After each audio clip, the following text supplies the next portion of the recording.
extremely grateful for your leadership in this wage bill discourse. The next generation is watching our footsteps. We then can agree here and resolve not to bequeath to them an unsustainable wage bill, but rather a wage bill that is affordable and fiscally sustainable. A wage bill that will not crowd out resources for development and service delivery, and which then propels this country to the next level of economic empowerment of its people. Your Excellencies, distinguished guests, ladies and gentlemen, as I conclude my welcome remarks, the journey towards 35% public wage bill to revenue ratio is possible by 2028. It is within sight. We need not, therefore, defer to the next generation what this generation must do, and we must do by 2028. It is only right that we fold our sleeves and make it happen for this generation. With your leadership, Your Excellency, we are all aligned, and through collaboration and a whole-of-government approach, we shall succeed. God bless you. God bless Kenya. I thank you. Thank you very much, Madam Mengich. At this point, Your Excellency would like to now proceed to a panel discussion, and allow me to invite Commissioner Wangui Mushiri to take her seat, and she's going to introduce the panel that is going to be having this discussion. Your Excellency, the objective of the panel discussion, it's a roundtable discussion, bringing home the current status of the role of leadership and the way forward on matters wage bill and revenue. Commissioner Wangui Mushiri, the floor is yours. Thank you. Thank you, Gitonga. Thank you, Your Excellency. Allow me to stand on the protocols already established as I invite the panel to this discussion. Our first participant will be none other than the SRC chairperson, Madam Lynn Mengich. If you could please make your way down, and a round of applause as she does. She's worked very hard hosting this panel. Our next panel discussant will be the Cabinet Secretary for Public Service, the Honorable Moses Kuria. Thank you so much, sir, for gracing us with your presence. We will also have the Council of Governors Chairperson, Her Excellency, Madam Anne Waiguru. Please, let's give her a hearty hand of applause as she makes her way down. And last but not least, our keynote speaker for today, the Honorable Retired Chief Justice, Mr. Maraga. Please, if you could take your seat, please.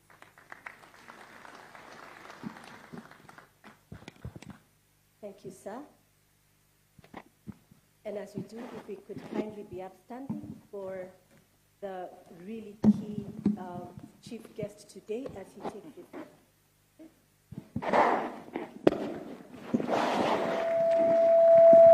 Let us welcome him kindly with a hearty hand clap.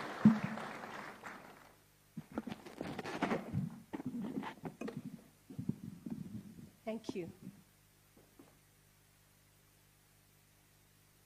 Thank you, Your Excellency. We may now take our seats. To begin this panel discussion, we shall begin with you, Chairperson of SRC. Thank you for taking us through a quick summary of the intense discussions on matters wage bill and revenue. You did say in your speech that it is possible to achieve this 35% in our generation. Is it really? How do we get to the journey towards 35% by 2028? Thank you. Over the last 2.5 days, the participants in this conference have deliberated.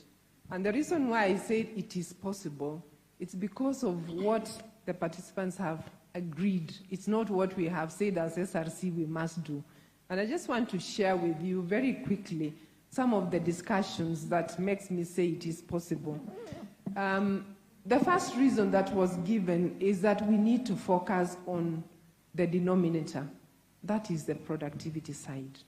And the discussion was, yes, we can talk about managing the current wage bill, But if we improve our productivity, summed up by 2 words, that we must bake a bigger cake. And that means we must then enable the private sector to grow. That is how our economy will grow.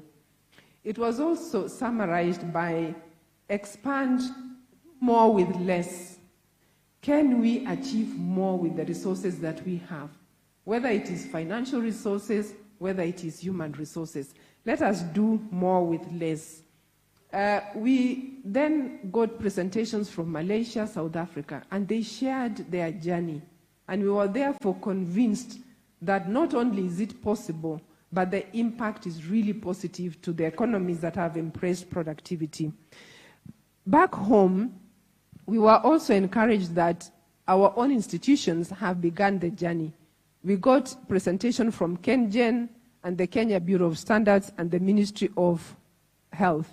They have started the journey, and therefore we are convinced that not only have we seen best practice from other countries, but we can do it.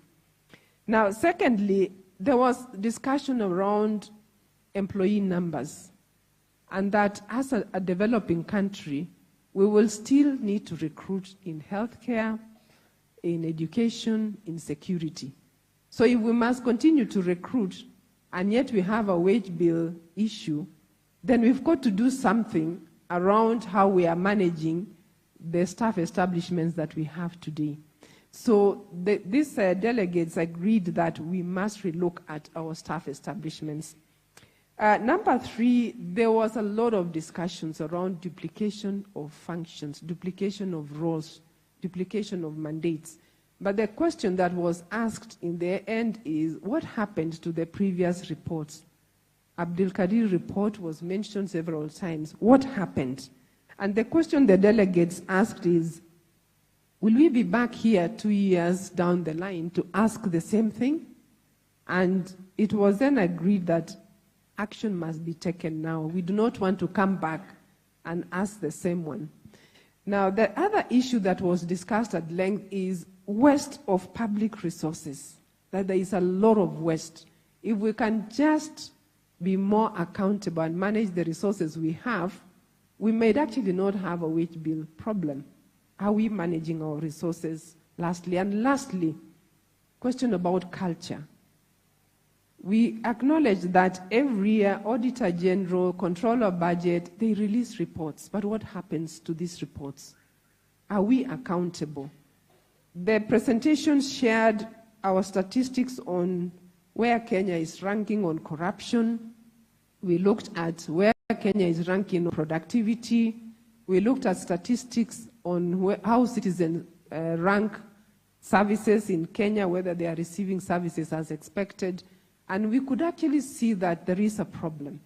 And we concluded here that there has to be a cultural transformation if we've got to succeed. Thank you. Thank you, Madam Lim. My next question, thank you, is to you, CS.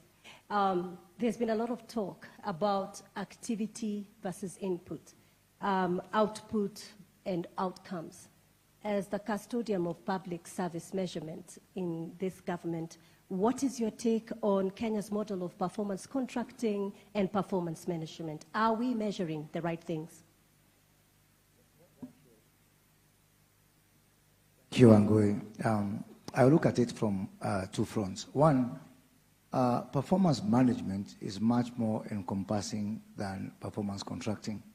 Performance contracting is just one of the measures that is supposed to contribute to performance management, and it's much broader than that. So the conversation that we are having within government is how can we be able to broaden the performance management framework so that it focuses more on productivity, that it measures outcomes and results as opposed to events and processes, which is the current. So that is currently undergoing some review and transformation, and we look forward to the beginning of the new fiscal year to be able to have a new regime that is, 1, much broader, and 2, that is really focused on outcomes. And performance contracting and performance management tools are supposed to answer to the needs of a particular administration. So what we're also doing is asking ourselves, how can our current performance management framework answer, be a tool for this administration to achieve the, the commitments that we made to our people. Ultimately, we have to do that because the issue of productivity is key. And also, as the chair has said, on the issue of generational equity, that do we want to, as a current generation, to leave all the obligations and all these problems to future generations? Wangoi, let me tell you that these fiscal issues, because this ultimately fiscal issue, is actually, it is hiding some real good progress that we are making on other fronts. For example, when we make progress on our exchange rates, when we control our inflation, when we have our GDP growing this year expected at 5.6%, and then that is wiped out by all these fiscal issues that come with recurrent expenditure. And finally, we want to broaden this discussion and ask ourselves, is this just an economic issue? No, for me, it is a moral issue, it's an ethical issue. How can we have 1 million people who are the public servants consuming 41% of our revenues and leaving the other 53 million people to consume 59%? In fact, I would question the other 53 million people. Why are they so patient with us? Because there's a moral issue and there's an ethical issue of how can we have just 1 million people living on the back of another 53 million people. Thank you. Thank you. Thank you, C.S. Wow. Let me move over to the county governments before I come to you, Your Excellency. Your Excellency, Madam Anne Waiguru, the county governments are at an average of 45% wage bill to revenue ratio, according to the financial year 2022-2023. As you serve your last term as governor, what is your parting shot on matters productivity and the wage bill target of 35% in county governments? Thank you very much, Commissioner. I think it's very interesting, the conversation about the wage bill and what it is that we can do. And I think as a nation, it has come at the right time. Indeed, the county governments at the moment are at about 42, an average of 42%. That means that there are those with a lot higher, and then there are those who with a lot less, closer to 35. But I would like, before even we discuss in broad terms and maybe make proposals, bring us into perspective as to why the wage bill of the county governments has been growing. And I think this has been discussed in the last 2 days here. Just from statistics alone, if you look at health facilities, we started with 8,466 health facilities in 2013. We are now at 16,655. Doctors were at 874. We are now at 4,398. Nurses were at 6,620. We are at 31,923. Extension officers were 1,725, and we are right now at 8,078.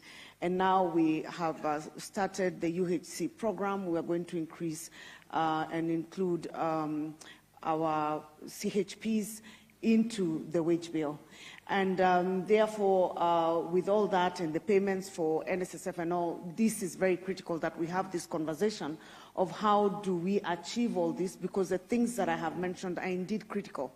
And not to mention that we also inherited mostly on the county's side, bloated public services from the defunct local authorities, and those people being protected under the permanent and pensionable. So even if you were to do your restructuring, you would not be able to move them. So you have to increase for critical services that are devolved, and at the same time be able to maintain the current staff that you have. The other very critical issue is that revenues to counties has not been increasing in the commensurate manner. For all the functions that we have, if you look at where our revenues are pegged, they are pegged on audited accounts of maybe 3 years or so behind as compared to 3 to 2 years behind, as opposed to the current year that has just passed, where the percentage of revenue going to counties will be a little higher. If the percentage of the revenue to counties was higher, and if counties put measures in place to increase their revenue allocation, they would be able to lower the average, the wage bill average per county. But this is one issue that we cannot skirt around. I think we need to have a conversation about functions and resources following those functions. And then, as Chair of SRC has said, maybe we need to look also at our structures and see how they are populated and how do we deal with the issue of rationalizing those structures so that you have critical staff that are required for the critical services that counties are supposed to implement, the functions that counties are supposed to implement. Now, on the issue of my parting shot, what is it that I would say? I think this country needs to look very deeply, introspectively within. Many times we come to conferences and have conversations about what we need to do, but when we go to implement, we implement for the first 6 months or so, and then the resolutions fall by the wayside. A culture of accountability, as has been said, is critical. And those in the public service who have been given the privilege to serve in the public service have to answer that very critical question that has been asked by Moses Kuria. Are we supposed to be spending our resources on unproductive activities as opposed to resources for development? And what is this amount of money that we should cap and say, whether we are a county government or at the national government, what is this figure? And that figure has been said. We have a target right now of 35, but is that the ideal?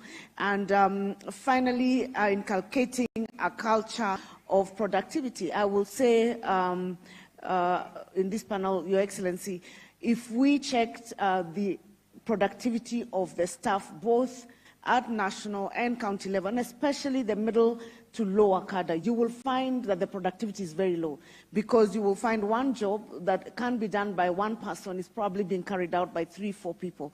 But this is a very sensitive conversation when you're talking about a country where everybody is aspiring to join this public service. Maybe we need to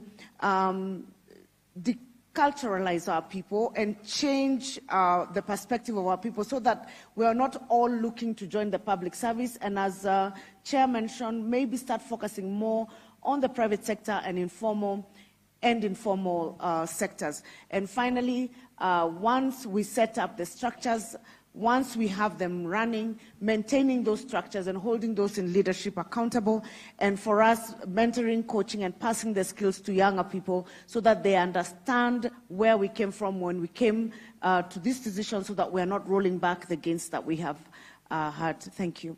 Very well put, Madam Waiguru. Thank you so much for that comment, which flowed very well with discussions we have had, Your Excellency, with the former Head of Public Service, Mudhaura, and Oginde on leadership, sir. Your Excellency, which brings me to your question. We were challenged as leadership because most of the people here are leaders in your government. And we were challenged that we talk the walk more than we walk the talk. And so my question to you, sir, is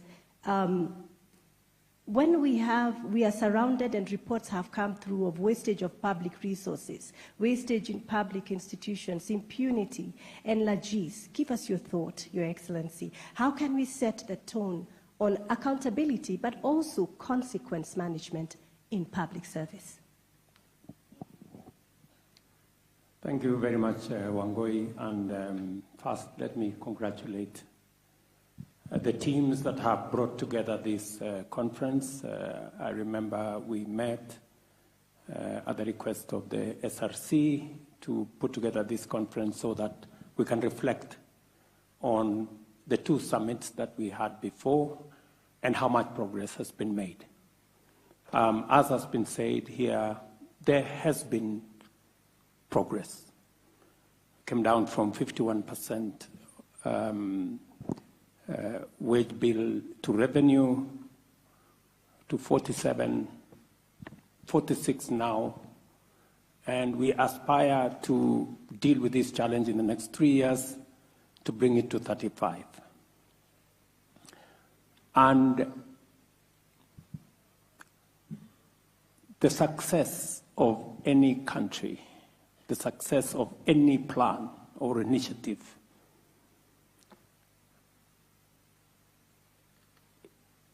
will stand or fall on leadership. I don't think any one of us need to be persuaded as to whether it is the right thing to do. The questions answered. Is it the correct thing to get our wage bill to 35% as a percentage of revenue? Yes, it's the right thing. Is it doable? Yes, it's doable. Is it easy? No, it's not easy. Right? So it is up to us as leaders to decide whether we want to do this or we want to play to the gallery, we want to talk the walk, as you've said, or we want to walk, or we want to walk the talk. That's the decision we must make. And it boils down to the fact that decisions to be made are not easy. They're not comfortable. They're not popular. And it is the reason why I insist that those of us who are leaders, who have the privilege to be leaders, must understand our calling. We have been elected, all of us seated here, and occupying leadership position, appointed, nominated, employed as leaders. And we have been given responsibility to do the right thing, to make the right decisions, even if they are not popular. And you know, the challenge we've had as a country is that we all know what is right. We have all documented studies, programs, resolutions. But when it's time for the rubber to meet the road, when it is time to implement, it becomes difficult.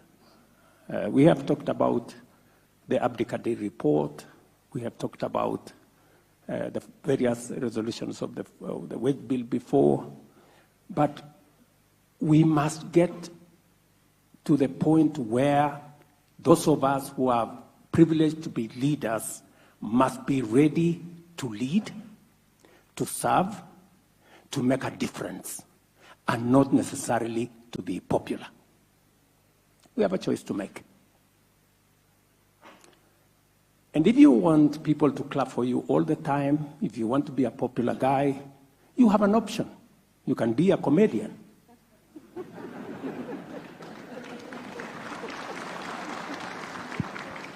It's also a very well-paying job.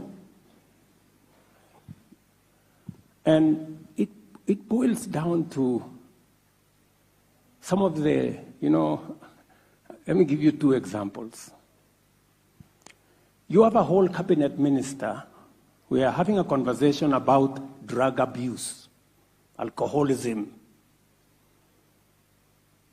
And you have leaders who are saying, no, you shouldn't be closing bars. You are mistreating people. Really?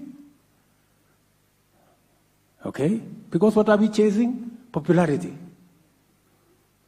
Okay. The other day, we have a doctor's challenge. You can hardly pay because we've said, there are real issues we want to deal with. You have leaders who it is in their place, including governors, saying we support the doctor's strike. Really?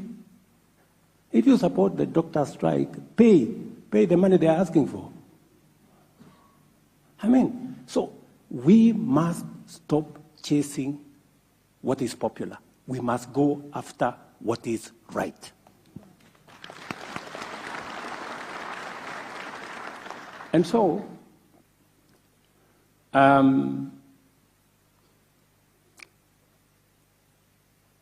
we have 3 issues from where I sit in this matter of the wage bill.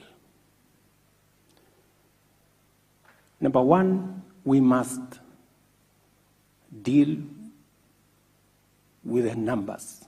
The current ratio is that we have so many support staff, and the push from the public is everybody wants a job. Mr. President, give us positions for the military, for the police, for this, for that. We must be deliberate about creating alternative pathways to employment. Public service is not a place for employment. We must build alternative, and that is why, deliberately, as a government, we have said we're going to implement programs that will create opportunities for employment. And we are going to be deliberate, we are going to be intentional, and we are going to push hard. Under our housing program, our plan is to create 1 million jobs. We are at 140,000 as I talk to this audience. It is a program that we all agreed on. For example, housing was in the manifesto of Kenya Kwanza, it was in the manifesto of Azimio. When it got to implementation, it was a problem. Why?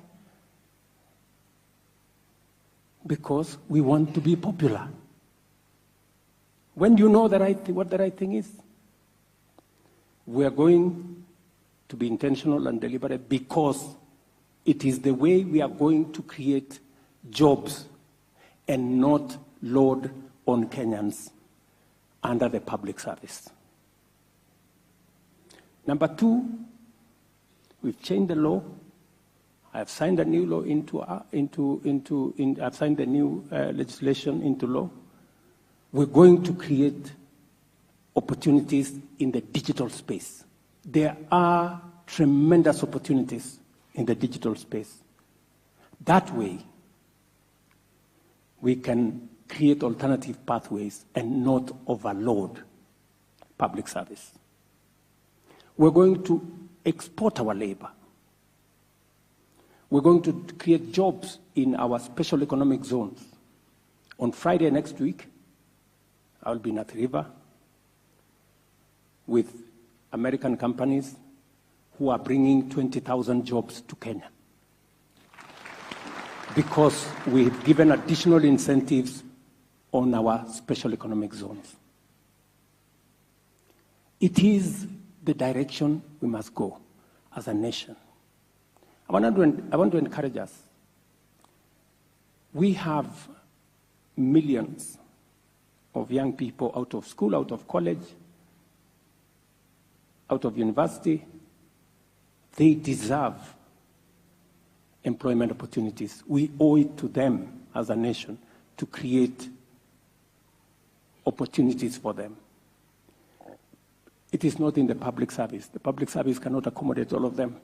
That's why we must be bold, we must be courageous to push the limits in other areas so that we can get more young people in Kenya in employment.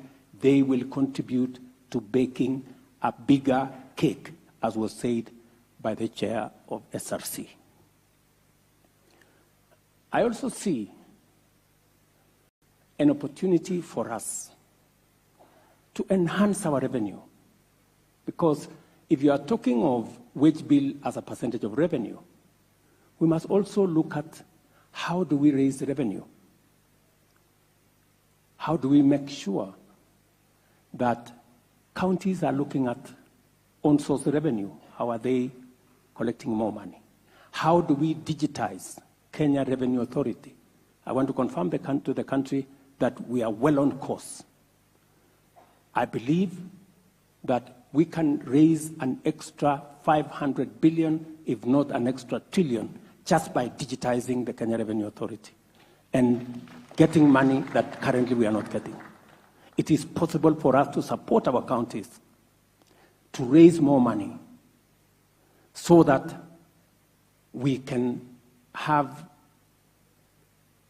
the ratio of wage bill to revenue in the right place. And number three, we must deal firmly, decisively with corruption. We must. There is a lot of wastage. We must. There's wastage, there is pilferage, there is outright theft in the public space, and with a lot of impunity. We can put more resources into development. And I think we have now stabilized what we needed to stabilize. We will now confront the monster of corruption head-on going forward. Whether it is in counties, whether it is in the national government, just imagine a simple audit of people working for government has revealed that we have 2,100 so far people with fake certificates working for government. And just a simple audit. And from this conference, Madam Chair, I hope we are going to add one more resolution on fake certificates. Those who have earned money using fake certificates should refund us our public money.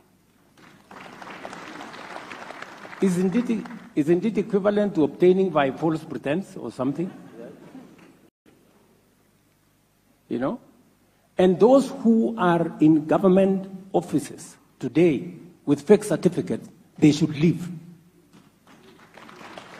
They should resign and go away and look for money to pay us public resources that they have earned falsely.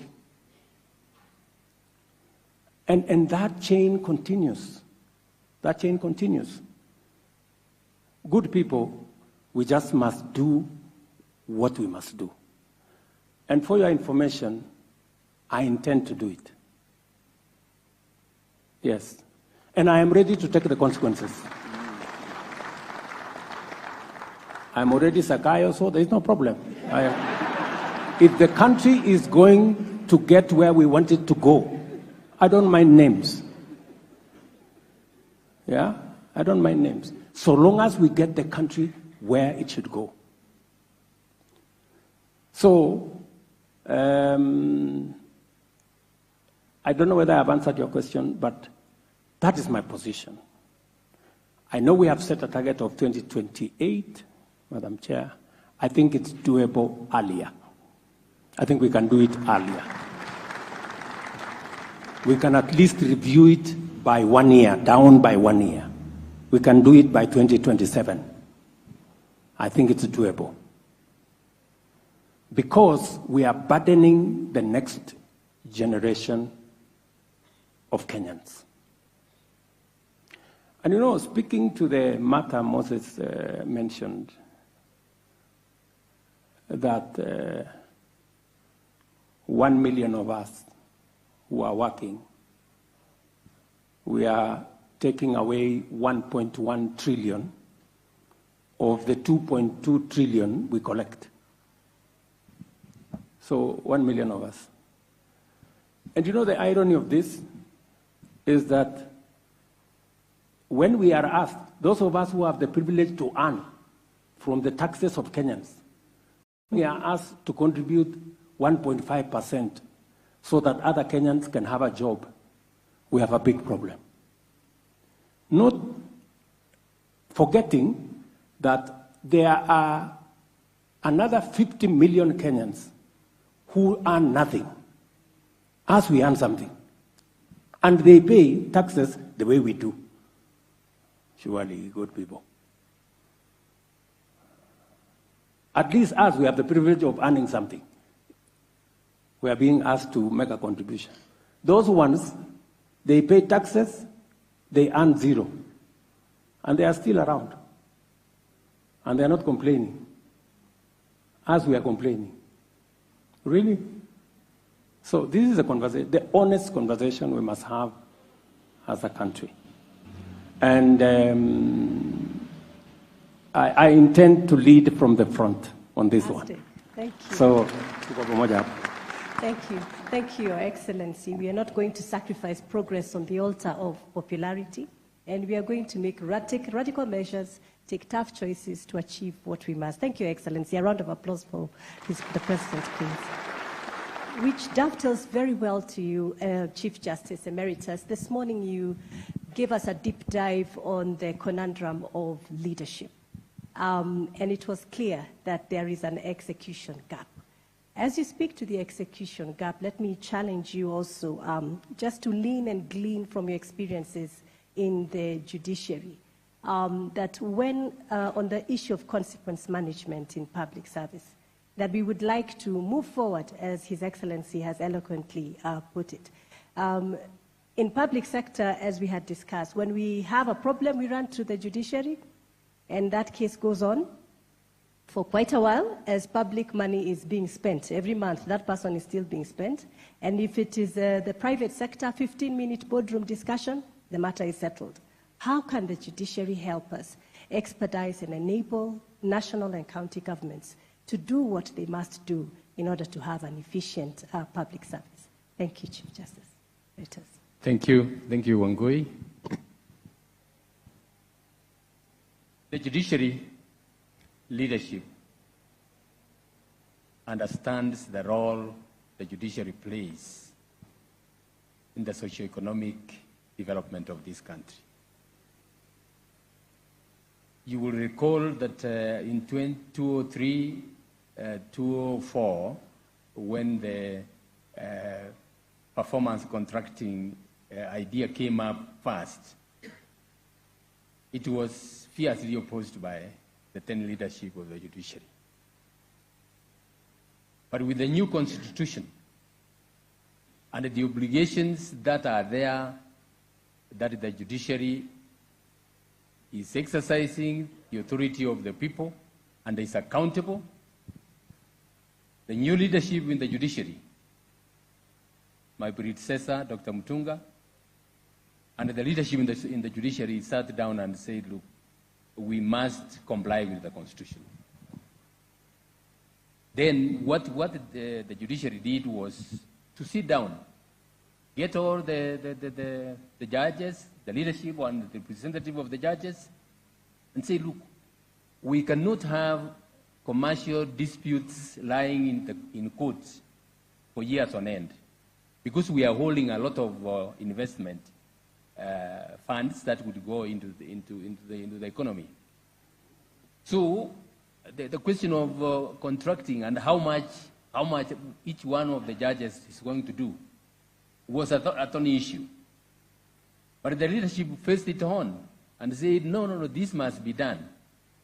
When I came in, we got the judges themselves into groups and said, look, we are under obligation to perform and perform optimally. You are not going to have a case lying under judgment or in a case which you have decided for years before you get the judgment out.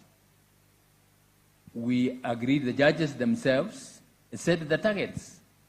They set the targets. Then the judiciary leadership looked at the targets and assessed whether or not we were only talking about numbers or we are also incorporating quality work in that. And came up with the performance assessment and the contracting, And the judges themselves and the magistrates started working towards those targets. I'm happy to report that quite a number of matters were resolved, and the speed at which the cases are being disposed now is much, much higher. The other thing that we looked at was the issue of alternative dispute resolution. We embraced it. It is in the Constitution. We embraced it and said, look, there are very many matters that can be disposed of through alternative dispute resolution. So we came up with mediation. Arbitration is there. We told the judges to deliberately look at the issues, cases before them, and see which ones can be resolved through those alternative dispute resolution. When you talk about cases, Your Excellency, cases of succession at the end of the day boils down to the distribution of the deceased estate. And if you're going to be mechanical and say you want to hear these cases and decide, you will get the siblings going out of court, in fact, and getting arms to kill each other. But when we came up with mediation and referred most of those cases to mediation, quite a number of people were happy going out. The siblings discussing those cases and going out and dealing with them. So that's how we have gone about it. And now we came the time of utilizing technology. You know, from the COVID-19, 2020, most of the operations came to a standstill. As the leadership of the judiciary, we said, look, we can't. We are offering essential services, and we must find a way of dealing with this. And we came up with the harnessing technology. We had challenges. We had a lot of opposition, sadly even from part of the government, Your Excellency, and more even from the stakeholders. But we were firm, and we started virtual courts. We started electronic filing of cases. Your Excellency, it is now common knowledge that the courts are able to operate, quite a number of them. The Court of Appeal, for instance, doesn't have any virtual sittings, physical sittings anymore. They are disposing cases through virtual hearings. So that is what it requires. You require leadership. Like now, we are finishing this conference, and there are going to be a number of resolutions that are going to be made. Unless you have a courageous leadership, unless you have a committed leadership, we will come back here 5 years down the line and say, look, the resolutions from this conference, maybe only a third have been implemented. And we go on going in circles. So what I would, as I said in the morning, what we need is leadership which understands its role, which understands its mandate, which knows that it is answerable to the public. And more importantly, Your Excellency, I'm happy with your statements. Yesterday and the day before, listening to the discussions that were here, what came out clearly in my mind is we need political will. Political will at both levels of government to move quite a number of things. And with His Excellency at the helm and in front, and the governors following suit, I can't see why we cannot achieve or get near achieving what we require to do. Thank you. Thank you. Thank you very much, Chief Justice. Before I go to Prime Cabinet Secretary, let me ask CS Moses Kuria, your ministry is the custodian of the IPPD. How can we ensure that all public sector institutions migrate to a unified payroll system to mitigate wastage, double pay, ghost workers, manual pay, fake pay, etc., etc.? Thank you. Thank you, Wangui. On the issue of cleanup of our payroll, we had given ourselves a 12 months to ensure that everybody migrates. I'm under instructions that has to be completed by December 2024. That everybody at all levels of government must be under the IPPD system. And we are also going to work with the Council of Governors to ensure that even casual workers, even somebody on one-day contract, is on some system one way or the other. Even the issue of casual workers is not reason enough for someone to be outside a payroll system. Further, you are aware of what we are doing on our health space, that we are migrating everybody, all Kenyans, into what we are calling the digital health. And as part of that digital health migration, we have to take data of all Kenyans. And that data will start with public servants. So my ministry is working with the Ministry of Health to ensure that as we migrate to the new social health scheme, and we take the details of workers, of Kenyans, starting with public workers, that will also be an exercise for census. So, as I said before, on the issue of ghost workers, because the people from our religious space have failed to fully exercise ghosts, we are going to use technology to ensure that this issue of ghost workers disappear. Thank you. Thank you, thank you. Let me ask us to focus our attention on the podium as I ask the Honorable Prime Cabinet Secretary this next question. We are currently operating on an average of 65% of approved staff establishment in the public service. If we were to recruit to 100%, the wage bill will grow from 1.1 trillion to 1.8 trillion. What is your take on this number, sir?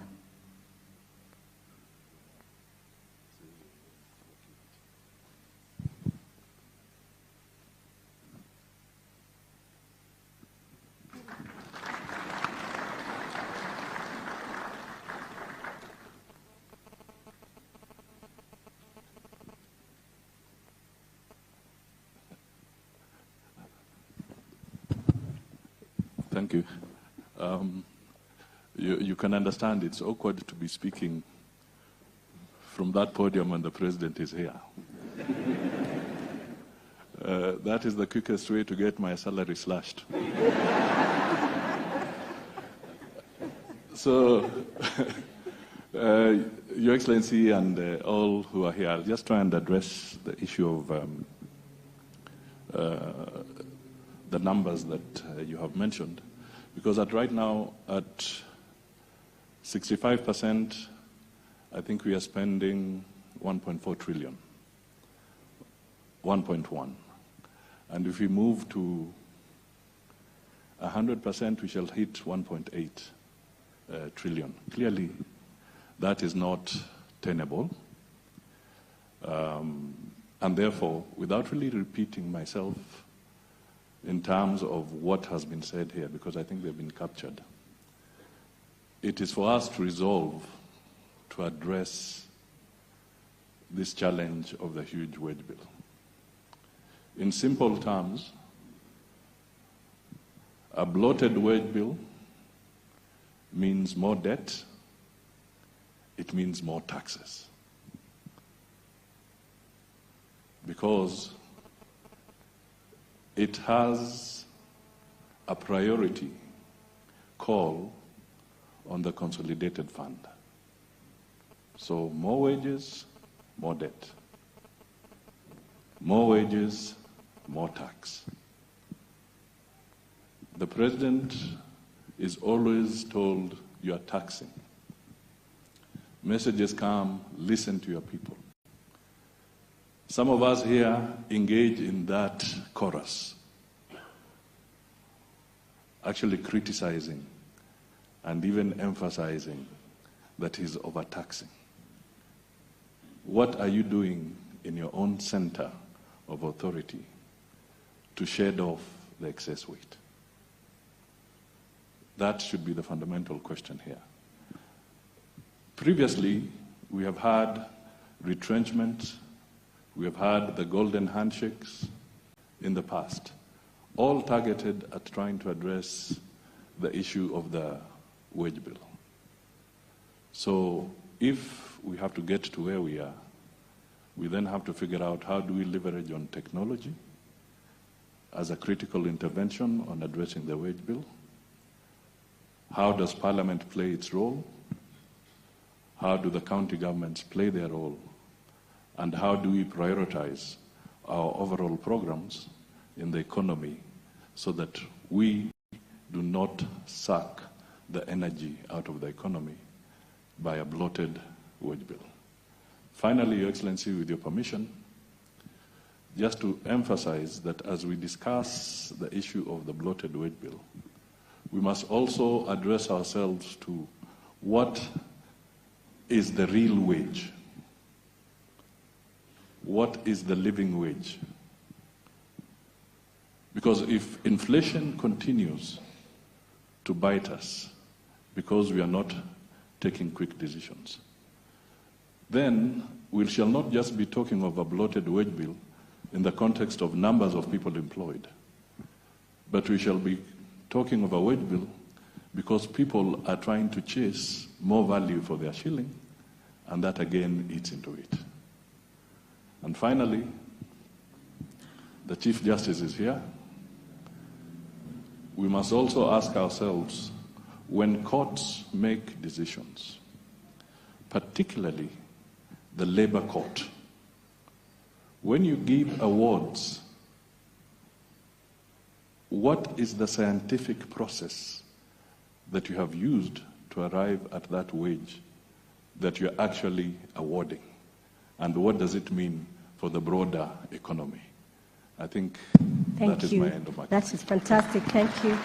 We had a question for the Deputy President, which he will address during his remarks regarding a whole-of-government approach, allowing us to bring this to a close, Your Excellency, with your final remarks.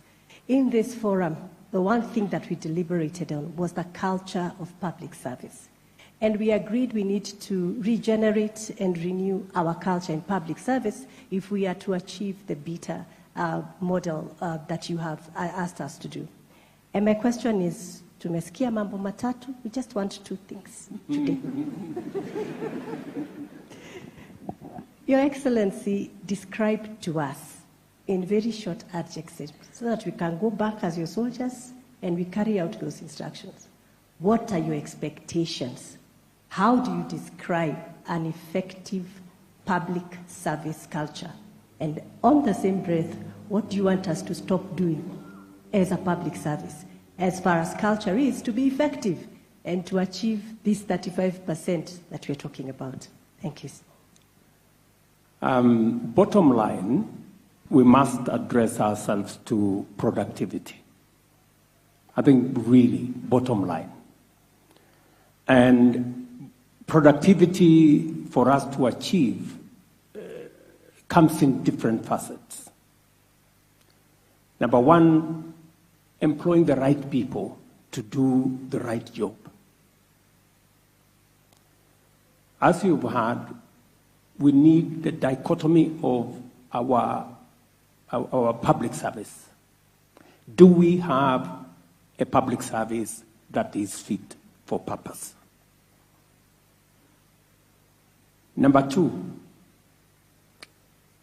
the Kenyan human capital is acclaimed world over. International companies will look out for Kenyan human capital. Private sector celebrate Kenyan human capital because of their productivity. But in the public service, it's the opposite. We must ask ourselves, why is it that Kenyan labor is productive internationally in the private sector and not in public service? That's the question we need to ask ourselves. And we need to deal with it by addressing what you've just said, culture. It cannot continue to be business as usual. So we need a paradigm shift. in the way we manage public service, the way we hire public service, the way we deploy public service, and the whole trajectory of numbers is right in there. And it is the reason why we have a whole State Department today of public service management, performance contracting and management, so that we can deploy a public service that will support the entire economy. Efficient, productive, paid, but delivering. So this is my take on what I think of what the public service should look like and will look like. It is going to take the whole of government approach. We will need leadership from the counties, from the national government, from the legislature, from our judiciary. It's going to be a collaboration, a working together of all the arms of government to make sure that we have a fit-for-purpose public service, and one that is sensitive to cost. It must be competitive, it must be efficient, it must be professional. And again, we must address ourselves to the subject of wastage, of pilferage, of theft. We must address ourselves to that. And the fact that we are having this conference in this context is a very good thing, so that we can speak to each other truthfully and honestly, understanding where we are as a country and living within our means. We have a budget every year that has a fiscal deficit. 500, in fact, in 2022, we had a fiscal deficit of $1 trillion, meaning we were seeking to spend $1 trillion which we didn't have. We pulled it to 800 billion, we pulled it again to 600 billion. As we go towards, in the next 3 years, as we go towards having a wage bill to revenue of 35%, I will equally be driving to get a balanced budget, so that we spend the money we can raise. The money we cannot raise, we just be responsible, we relax until we raise the money so that we can spend it. Absolutely. I mean, it's just being responsible, it is being honest with ourselves, and it's being reasonable. Asante. Thank you. Thank you very much. On my own behalf and the steering committee, it's been an honor hosting you, Your Excellency, on this panel, as well as our honorable guests. I think mambo kwa ground ime shift, and the line to SRC for more salaries has reduced, Chair. Our work is going to become less. Let me allow our honored guests to take back their seats and hand over to state functions. Thank you.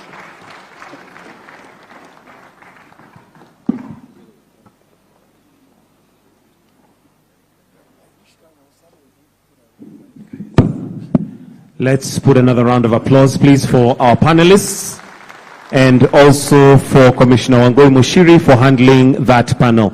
Just as a reminder, there is a pending question which His Excellency the Deputy President will answer during his remarks on IBEC and the whole government approach. Your Excellency, sir, to move this, we may take our seats. To move this from a talk shop to action, there has to be resolutions and commitments that will be made. So at this point, Your Excellency, sir, I'll invite the Salaries and Remuneration Commission Chairperson, Mrs. Lynn Mengich, to come and read and submit the resolutions made so far. We can put our hands together as we invite her to, or welcome her, to come and read the resolutions.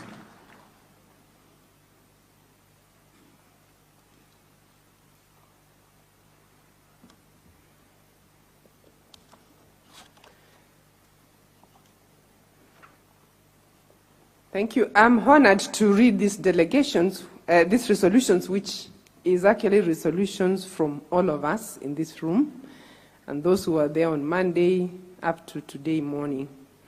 So the first resolution is all ministries, departments, and agencies, state corporations at the national government level to refine their strategies and action plans to achieve a wage bill to revenue ratio of 35% by June 2028. These strategies and action plans to be submitted to their respective cabinet secretary by 30th June 2024 for approval. The National Treasury and the Controller of Budget to progressively monitor the trajectory and ensure that provision of personnel emoluments do not exceed 35% threshold by 30th June 2028. The lead actor will be SRC and the SCAC, and collaborators is National Treasury, COB, Ministry of Public Service, CEOs of state corporations. Resolution number 2. All county executive committee members for public service to refine the strategies and action plans to achieve a wage bill to revenue ratio of 35%. The strategies and action plans to be submitted to the County Executive Committee by June 2024 for approval. The county governments and the Controller of Budget to progressively monitor and ensure that provisions of personnel emoluments do not exceed the 35% threshold by 30th June 2028. Resolution number 3, the public service institutions to review and rationalize their staff establishments with a view to align to affordability, fiscal sustainability, right composition, skill sets, and fit-for-purpose organization structures that will facilitate the institutions to achieve the 35% by 2028. Resolution number 4, review the Kenyan model for performance management by December 2024 to shift from measurement of activities and inputs to outputs and outcomes. Institutionalize measurement of productivity, integrate the various measurement systems, and create clear linkage to a reward and sanctions system.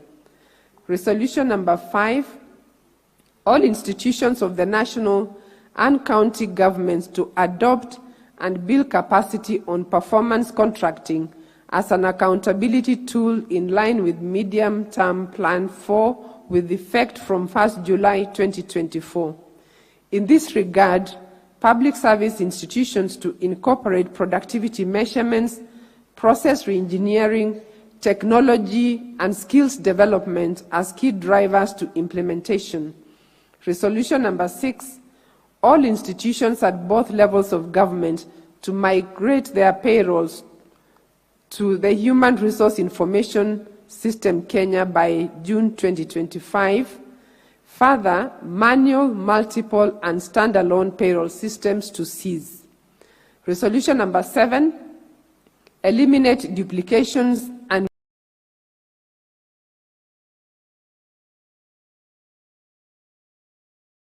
mitigate overlap of mandates, roles and functions across state corporations, constitutional commissions, and independent offices. Resolution number 8, initiate a government-wide cultural transformation to embed the national values and principles and institute a mechanism for reward and consequence management in pursuit of a transformed public service culture. Resolution number 9, submit the resolutions to the Summit for adoption and thereafter constitute an intergovernmental multi-agency team to implement the resolutions. And Your Excellency, you requested that we add resolution number 10. But since it is these delegates who passed that resolution, I'll ask them to give me the yes to add a resolution on fake certificates. Can we add that? Yes.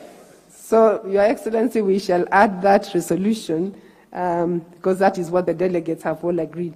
So thank you. So with that, I will now hand over the resolutions to the national government and the county government through His Excellency the President for their implementation. Thank you.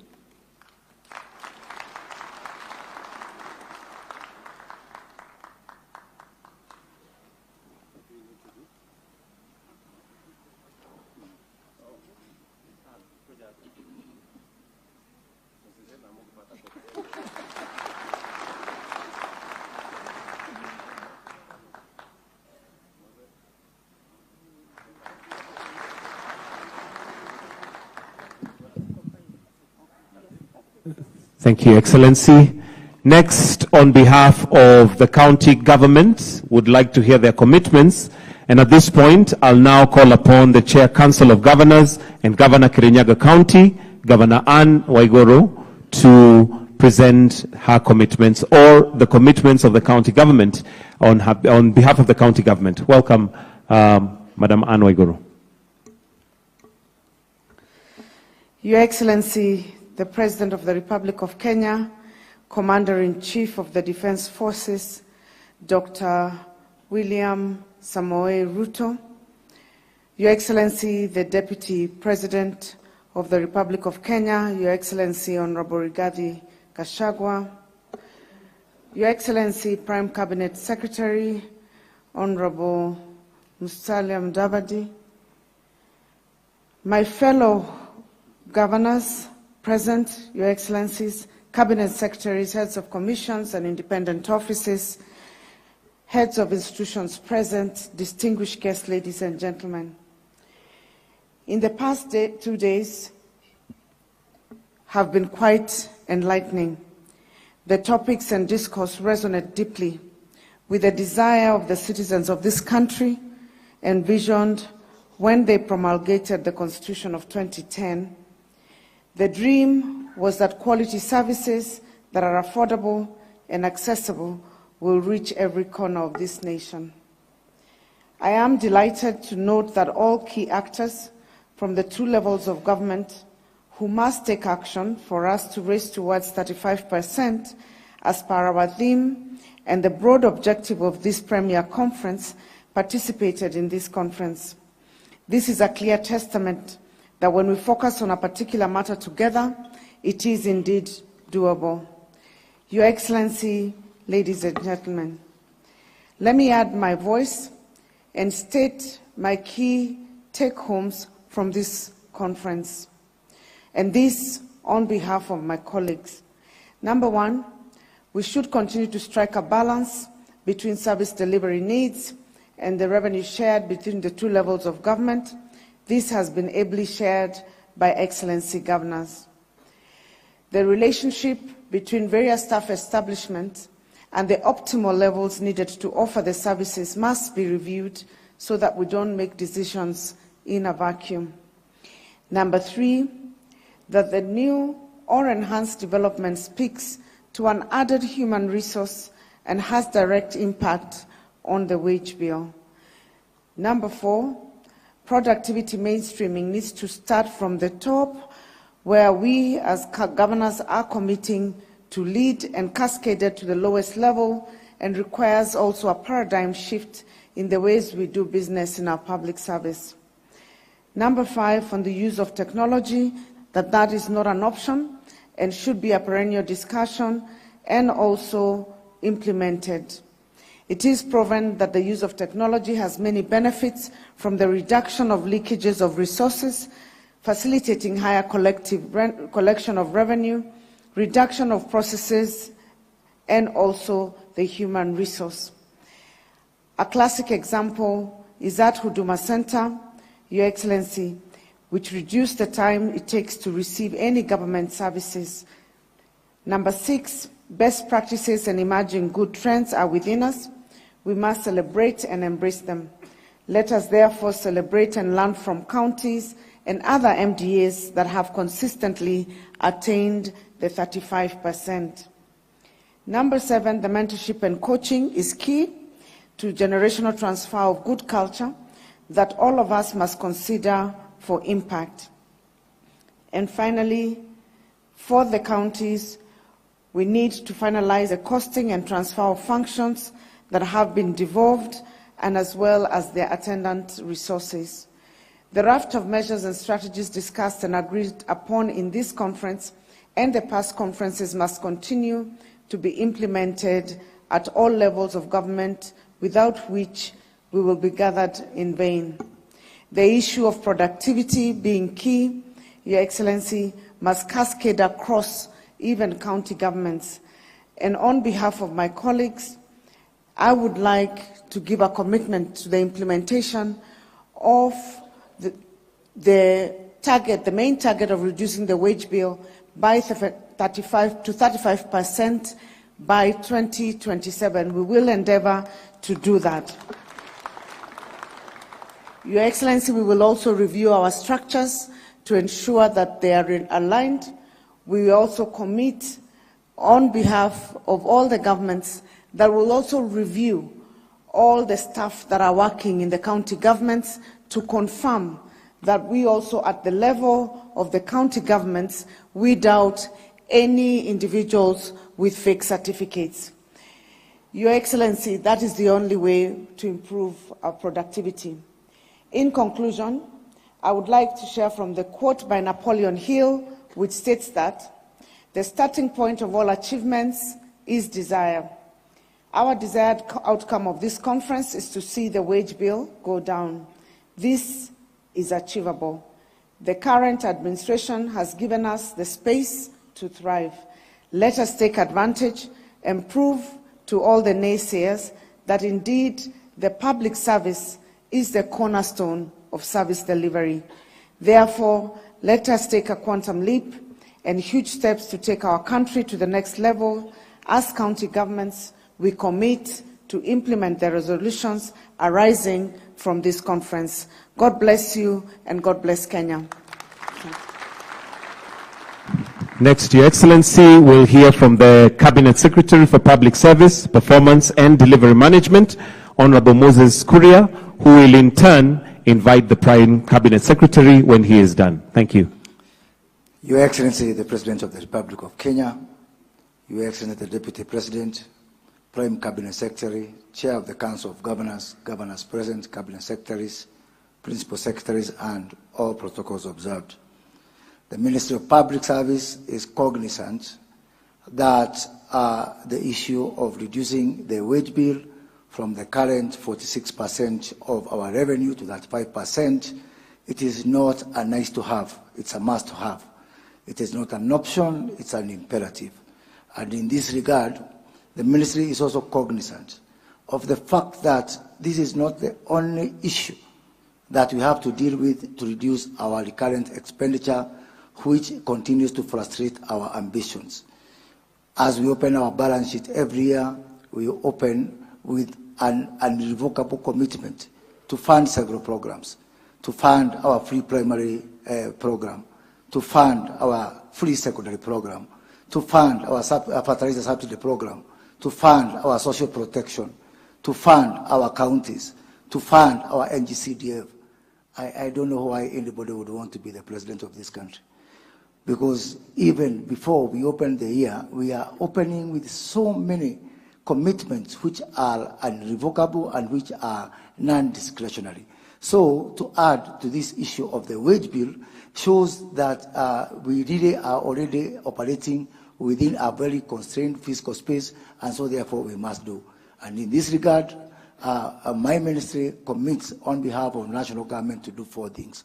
1, I will be shortly moving to cabinet to seek cabinet approval that all establishment, all staff establishment as approved, subject to cabinet approval, will remain suspended until review of the same is done, so that we can ask ourselves whether those establishments make sense or not.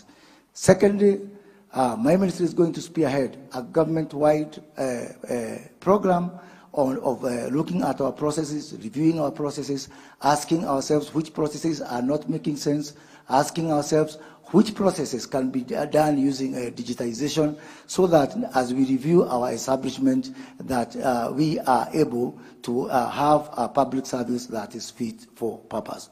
Thirdly, Your Excellency, as has been mentioned in the commitment, is to ensure that by December 2024, we migrate everybody from the president to the smallest person, to the driver within public service, to a system of performance management, and that one we will implement.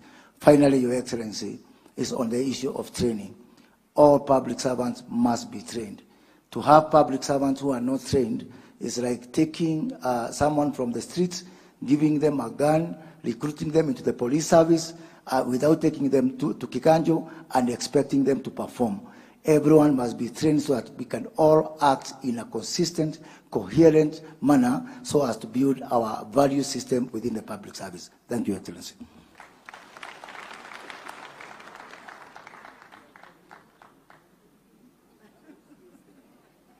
Now it is my pleasure to invite the Prime Cabinet Secretary, the one on Henry Quick, Honorable Musalia Mudavadi. Thank you. Thank you. Your Excellency, the President, Dr. William Samoei Ruto, Your Excellency, the Deputy President, my colleagues in Cabinet, the Chair of SRC, distinguished governors, participants, good afternoon. I had an opportunity to say something when I was there, so I will just limit my remarks so that we can give the President ample time to make a more detailed pronouncement on this issue. But first, let me commend the SRC and all the people who have put this convention together, because indeed it is a very significant gathering that is aimed at shaping and improving our economy. That is absolutely important. The second thing is just to be a little bit maybe philosophical. Ladies and gentlemen, you know Bomas is famous. Resolutions in Bomas sometimes are bitter, sour, or sweet. But today we are gathered here on a very fundamental issue. And what I want to acknowledge is that we are all resolving that the target of 35% to revenue ratio on the wage bill is significant, it's important, it's a critical target. You are resolving to be part of a team that is now going to be enjoined to Zakayo, in quotes, so that you can be part of these tough decisions that have got to be made. The President of the Republic of Kenya has been making very tough decisions, extremely tough, because the status of the economy that was inherited by the Kenya Kwanza government was extremely difficult, and it remains difficult. So difficult decisions have got to be made to deal with debt, to deal with revenue, to deal with security, and so many other things. And what we are addressing here, and the resolve that we shall have in making sure that we can follow through on this, is going to be both bitter, sour, but ultimately sweet for the people of Kenya if we do it right, and we do it knowing that we have a target set collectively to improve the well-being of the country. So that is all I can say. Let me not go into any other numbers or details. And it is my honor to request the Deputy President, Rigathi Gachagua, to come forward and make his remarks, and thereafter invite His Excellency the President.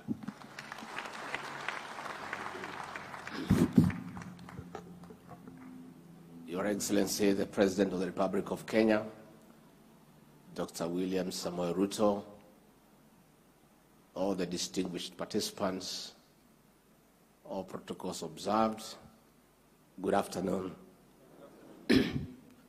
Your Excellency, This is a very important conference, and in my thinking, I should have been invited on the first day, not the last one, because this must be a very truthful conversation that requires a truthful and an honest man. But now I'm coming at the tail end, but I'll still speak truthfully. Your Excellency, I've been asked as convener of IBEC to comment. It is true. We do sit with officials from the national government and our governors in that forum called IBEC.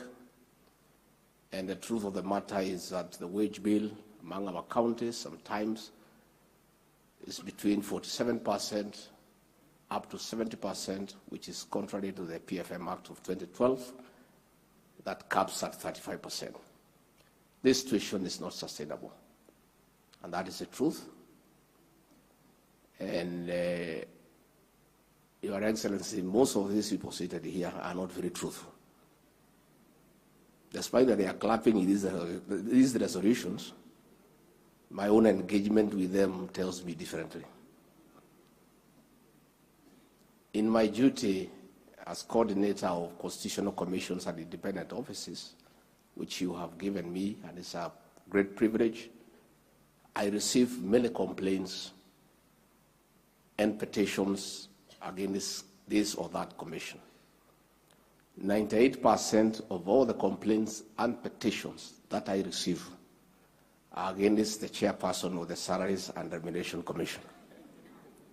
And most of the people seated here do bring those petitions. Indeed, Your Excellency, to be truthful, you are the only person I've heard you say that the chairperson of the Salaries and Remuneration Commission is doing a good job. Everybody else has a problem with her. So let's be honest and let's be truthful, and there's a time. This wage bill is not sustainable, and those resolutions are very good, and I hope you have endorsed them and clapped from the heart. Your Excellency, I cannot sit here and purport to give you advice. Lakini, this issue of fake certificates, I think it's a quick win for us. I think it's a quick win, Your Excellency. If we make a decision to get rid of all the fellows and characters with fake certificates, probably we could knock 10,000 people from the wage bill and recover $1 billion or $2 billion. But Your Excellency, hiyo kibarua ni ngumu. Sijui utaanzia wapi kwa sababu sioni mtu mwingine akiwezana naye. It requires a decision at your level. And I don't know who will help you. Because unajua ni mtu wangu, lazima nikwambie ukweli. Watu wengi wako kwa serikali, wengine magavana, wengine heads of department, wengine wamekaa huku, wengine wamekaa na wewe hapa. Makaratasi yao iko dosari. So you will have to make a decision. Na sijui nani atakusaidia. Maybe Musalia ataweza because nilimuona ADD pale akisoma. Hata mimi nilikuwa pale. Na unajua mimi rais, hii maneno ya makaratasi sishughuliki sana naye. Because mimi sitaki kwenda hiyo barabara ya kwenda River Road. Mimi natosheka na ile kidogo niko naye. So when I've been complaining that I'm feeling lonely at the top because my boss has 3 degrees, controller of State House has 3, nani kila mtu, mimi niko na kamoja. So hii watu ya River Road wamekuwa wakinitafuta. Nasema sasa wewe naibu wa rais unalalamika nini? Tumesaidia watu wengi. Tumesaidia fulani, tumesaidia fulani, tumesaidia fulani. Rais, hawa list hiyo nitakupatia ile nimepewa ya wale wamesaidika. Unajua, Your Excellency, as you are looking for a running mate, and it was looking like it was me and Professor Kindiki who were in the final shortlist. And my supporters were feeling probably I could be disadvantaged because Professor Kindiki ako pale, na mimi niko pale. So a lot of my supporters and characters were calling me. Wanasema, tunaweza panga haraka haraka, hata kama nika masters, utavutiwe ndio ufike pale. So Your Excellency, uliponiita kwa interview kuniuliza mambo ya masomo, nikakwambia niko na degree moja, ukaniuliza hata master huna. Nikakwambia rais, unikubali tu vile niko, nitangangana mbele. Na rais unaona mimi nangangana. The beauty, there is no need now to look for these funny certificates. Kuna haja. We have come up with a very good program called recognition of prior learning. If you feel you have skills and competencies that needs to be certified, the mechanism now is there. Kuna haja ya kwenda River Road, Uganda, Ghana, wapi, hakuna haja. So hata mimi hakuna haja ya kwenda kungana na masters. I'll turn up kwa hii watu ya qualifications, niseme nimengangana hii na hii na hii, na ninaona kama nimefika hiyo kiwango. They'll assess if they feel nimefika hiyo kiwango, na ile kasi nimesaidia rais, wanipatie masters without having to go through that route. So, Your Excellency, this issue of faith certificates, you have been known in this country now. You are on record. The hallmark of great leadership is to make difficult, hard decisions, sometimes unpopular. Since you came to office, you have made some hard decisions that from the look of it were looking very unpopular. But today, as we speak, Kenyans are saying you knew something and you did the right thing. In this matter, wage bill, in this matter of fixed certificates, Your Excellency, I want to encourage you, make hard decisions that will be beneficial to this country. And that will form part of your legacy. With those very many remarks, let me request all of you to be upstanding as we welcome the President of the Republic of Kenya to come and speak and probably pronounce himself on hard and difficult decisions. Mr. President. Thank you. Asante sana Rigji, tafadhali tuketi. I am delighted to have the honor of presiding over the closing ceremony of the third National Wage Bill Conference for a number of excellent reasons. The first, of course, is that it is absolutely necessary for government to stay abreast of the public sector wage bill as a component of our recurrent expenditure in the context of our broader fiscal agenda. We must always keep in mind that the purpose of government is to attend to the interests and well-being of all citizens by providing essential services and cultivating an environment that fosters economic transformation and inclusive growth. At the same time, we must always remember that economic governance and management are underpinned and necessitated by the inescapable condition that resources are always limited.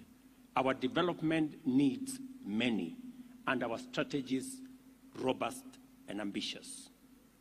Our commitments will always be defined by the direction of our resource expenditures.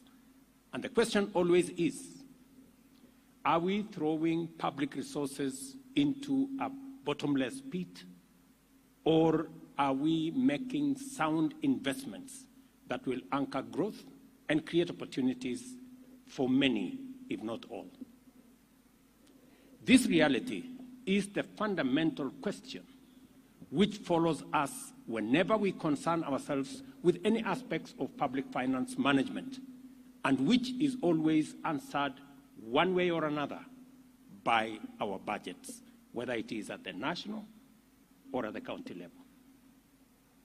The second reason why this event is important is that the bottom-up economic transformation agenda has invited Kenyans to bravely confront difficult questions, make hard and often painful decisions, and evaluate whether we are serious about rapid growth and inclusive prosperity. The bottom-up economic transformation agenda examined the levels of poverty in our country, the number of people without employment, persistent food and nutrition insecurity, as well as severe vulnerability to climate shifts. The agenda has also prescribed a radical program of ambitious investment in programs and projects with potential to rapidly and sustainably turn the situation around. These investments in the strategic sectors of agro-industrial growth and food security, the micro, small, and medium enterprise, universal health care, affordable housing, and the digital and creative economy require development financing to be available consistently and over a long period. In turn, this imperative has brought home the implications of a national fiscal culture where recurrent expenditure has grown excessively, devouring development expenditure and depriving the country of opportunities to achieve real growth. In fact, this culture reached the point of borrowing expensive debt to finance recurrent expenditure and consumption subsidies. The cost of this trend is very high debt with increasingly risk of distress, low development, unsustainable recurrent budgets, runaway unemployment, poverty, and of course, inequality. Following extensive consultations around the country, we agreed as a people of Kenya that this situation cannot continue. We have to stop living dangerously and beyond our means. We instead need to tighten our belts and make necessary adjustments to make resources available for productive investment. We have seen the fruit of this resolve. As a result of prudent management strategies and bold decisions, we are now far from the cliff of debt distress. Investor confidence is growing in our country. Our currency has reversed its previous calamitous slide against major international currencies. Our import cover has grown to commendable levels, and our general economic outlook is positive. Food production has grown by record margins in successive seasons. Kenyans are receiving health care at home because of our community health promoters program. Young men and women are finding increasing employment opportunities across economic sectors, starting with our affordable housing program and all the digital space. As I talk to you today, we have 140,000 Kenyans working in our affordable housing program that were not working last year. We have 120,000 young people monetizing their digital skills. And many more are in the pipeline as we implement our program. There is no doubt that the implementation of the bottom-up economic transformation agenda has placed the country on the right path. Consequently, I am confident that the consistent execution of this agenda will deliver the goods we blessed or we pledged in our manifesto.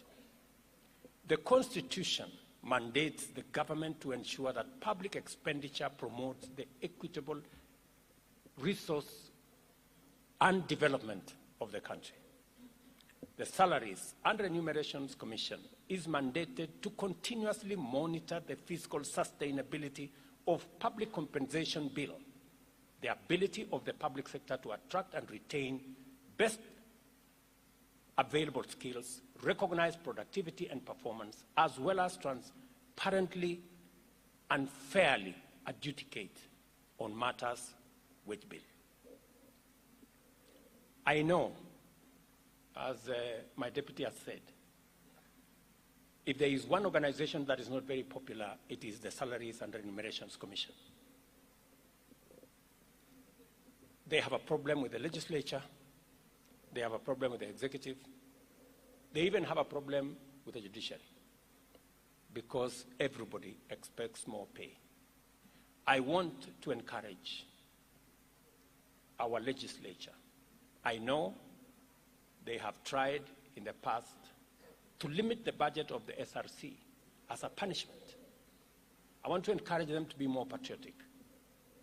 If there is one organization that needs support to enable us make the right decisions, not for themselves, but for the country, it is the Salaries and Remunerations Commission. I want to commit that the government of Kenya will continuously make it possible for SRC to attend to their mandate and to guide the country and to guide entities on matters, salaries, and wages so that continuously we can live within our means. The succinct theme of this conference says it all. There is work to be done in ensuring that the public wage bill meets the constitutional threshold. In recognition of this challenge, both levels of government resolved to work in partnership under the aegis of the Intergovernmental Relations Technical Committee in conjunction with SRC and the Council of Governors to set up this conference. As a national government, we have taken the lead with a commitment to reduce our wage bill to 35% of revenue by 2027. I know we've all agreed here on 2028, but I want to encourage us to review that date because it's doable to 2027. As a matter of fact, this very conference was a product of these discussions because we recognize the urgent need for a platform where stakeholders engage on strategies and action plans aimed at achieving this 35% target. Although there is no doubt that government will need to increase employment in critical sectors to enhance service delivery, whether it is in security or in health or in education, the key implications of our deliberation is the need for actions to eliminate duplication of functions and overlaps in roles among ministries, departments, agencies, the national or the county government, and even commissions and independent offices. Even though our public sector wage bill is unsustainable, as it stands at 1.1 trillion, it represents only 62% of authorized establishment in the national government, and 100% recruitment would drive the wage bill to 1.8 trillion. The composition of the establishment itself is problematic in that it is seriously skewed towards hiring support staff at the expense of technical and other core function staff. Clearly, 83% of state departments have violated the recommended ratio of technical staff to support services. We must change course radically. Therefore, we shall review authorized establishments to design fit-for-purpose organizational structures for ministries, departments, agencies with optimal staffing levels and achieve fiscal sustainability at the same time. I have issued instructions to the State Department responsible for personnel issues to make sure that that exercise is carried out and concluded before the end of this year. Our agenda is to work with determination to build on 2 decades of implementation of results-based management with its various tools, including rapid result initiatives, performance contracting, and citizen services delivery frameworks, and deliver an effective, efficient, and transparent public service as a first step to turning Kenya into the hub of public and private sector productivity. A public sector characterized by high efficiency, integrity, accountability, and productivity is vital for the realization of our development aspirations and therefore indispensable for the bottom-up economic transformation agenda. It is also essential for our intentions to make Kenya Africa's productivity champion and the host of the African Productivity Center, which we already have been assigned. To get there, ministries, departments, agencies have to be much more serious about compliance with fundamental integrity, efficiency, and productivity standards. The level of non-compliance with vital constitutional mandates uncovered by the Auditor General and the Public Service Commission in their annual audits is unacceptable and amounts to impunity that can no longer be part of our public service. Just imagine, only 24% of our organizations received an unqualified audit. And the level of compliance with the PCS's audit of compliance with national values is far from pleasing. And nobody is bothered. We're continuing as if it is business as usual. I mean, leaders, heads of ministries, departments, agencies that have qualified accounts, one way or another, don't even bother to ask themselves, what are we doing about it? We cannot deliver for Kenyans when we are burdened with impunity, and we must work round the clock to make sure that we walk away from the current status.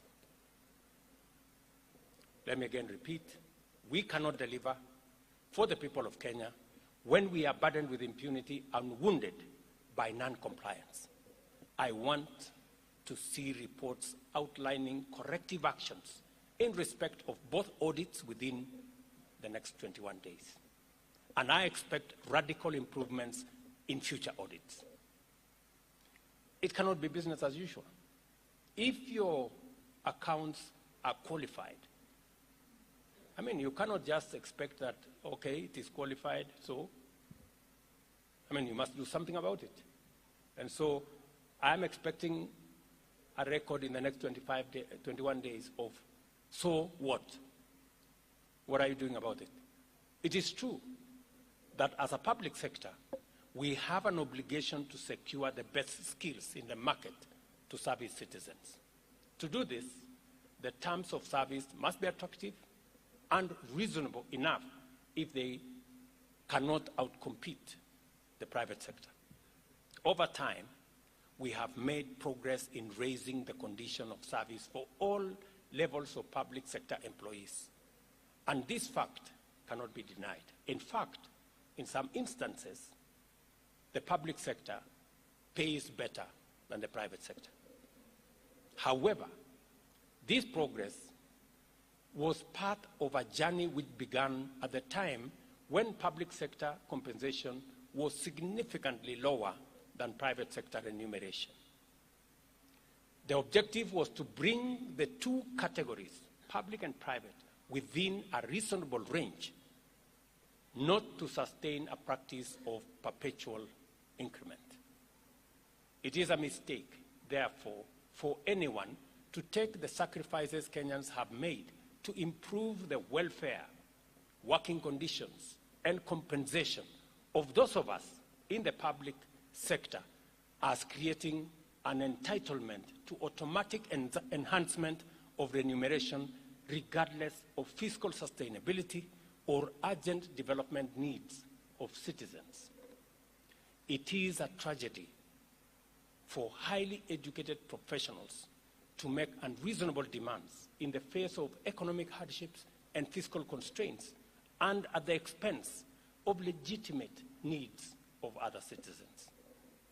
We have, ladies and gentlemen, and I repeat this, without any doubt of equivocation, we have to live within our means.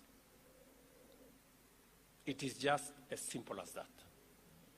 We have a duty to dedicate ourselves to a citizen-centric public service paradigm and make our contributions to better in order to extend the benefits of development to reach every citizen.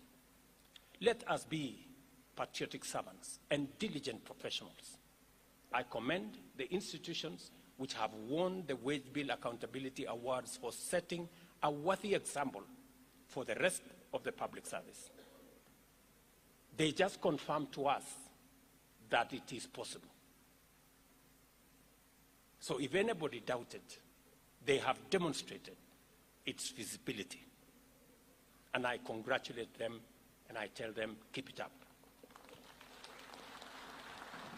I have carefully listened to the resolutions of the Third National Wage Bill Conference as read here by the chairperson of the SRC, and identify myself with the proposed strategic interventions aimed at putting Kenya on the path to a public service wage bill that is sustainable under the Towards 35 aspiration set out in the conference theme.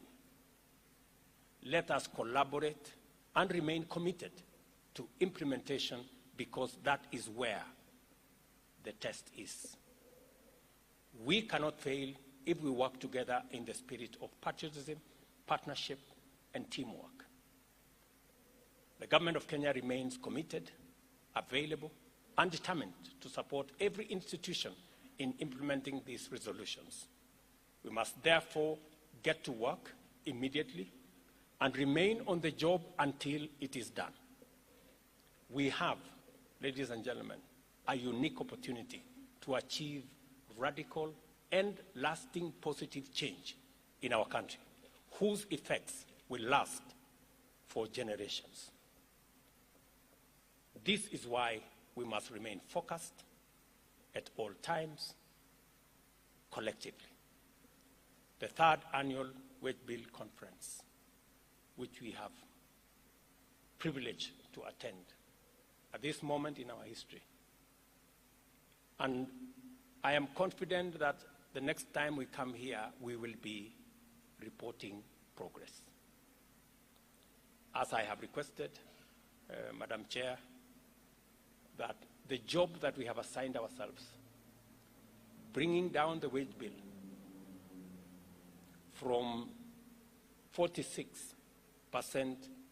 to revenue to 35% to revenue, can be achieved by 2027.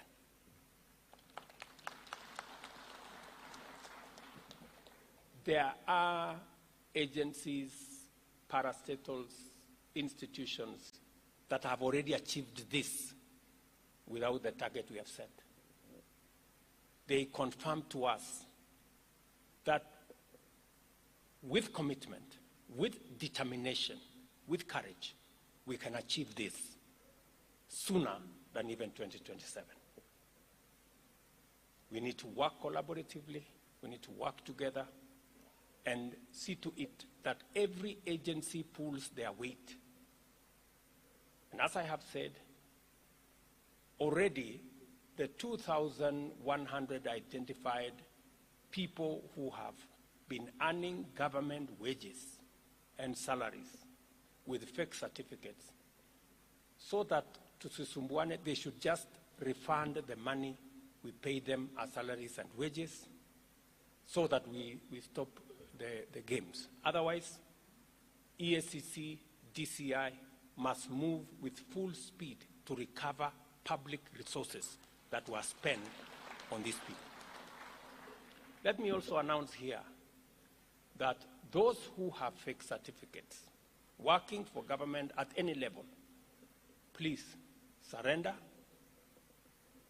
and walk away, because it will not be business as usual as we go into the future. It is impunity of the highest level for any person to walk into a government office, knowing very well that they have a fake certificate, and actually get a job. I think it is, we spend 65 billion shillings every year on our education, surely.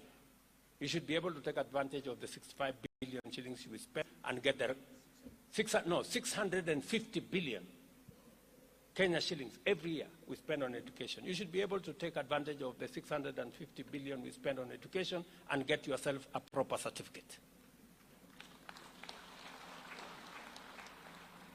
I don't think that it's too much to ask, so that at least we can hire. Part of the challenges we have in the public service is because the people who are working there don't have the qualifications they claim to have. And that contributes to the problem that we have.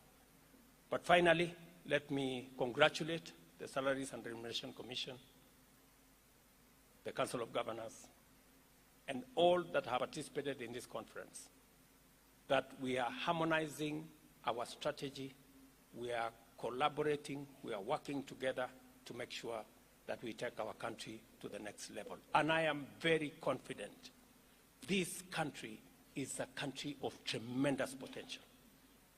This country is a great country. This country is a blessed country. We can take Kenya to the next level, working together. And I am very confident that it is doable. The third Wage Bill Conference is now officially closed. Asanteni sana, and God bless you.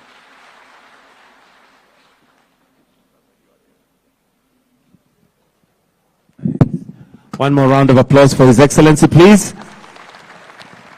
May I kindly request that we take our seats briefly. Your Excellency, the Wage Bill Accountability Conference, or rather the Wage Bill Accountability Awards, to be given to several. So if we can take our seats kindly, briefly. And we have 3 awards to be given out. And they are in the following. This is what they have achieved so far. The wage bill for these institutions has not been more than 35% ratio of revenue for 3 years consecutively. They have also demonstrated improvement on reduction of ratio of wage bill to revenue towards achieving 35% 3 years consecutively. They have unqualified audit opinions for the last 3 years consecutively, and have also put in place productivity mainstreaming measures. Your Excellency, I'll now move to those who are going to be awarded. And the first institution is Unclaimed Financial Asset Authority, UFAA, as second runners-up. If we can put our hands together for them as they now receive their award. That is Unclaimed Financial Asset Authority, UFAA, who are second runners-up.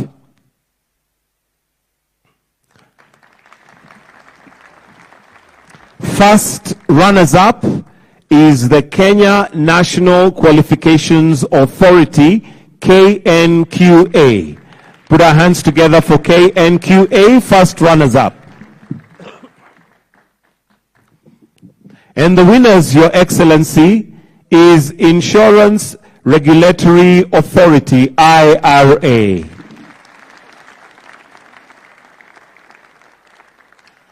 Thank you. May I request that we all be upstanding as we are now going to finish off with the national anthem. We have a short photo session outside, but for now we'll finish with the plenary with the national anthem.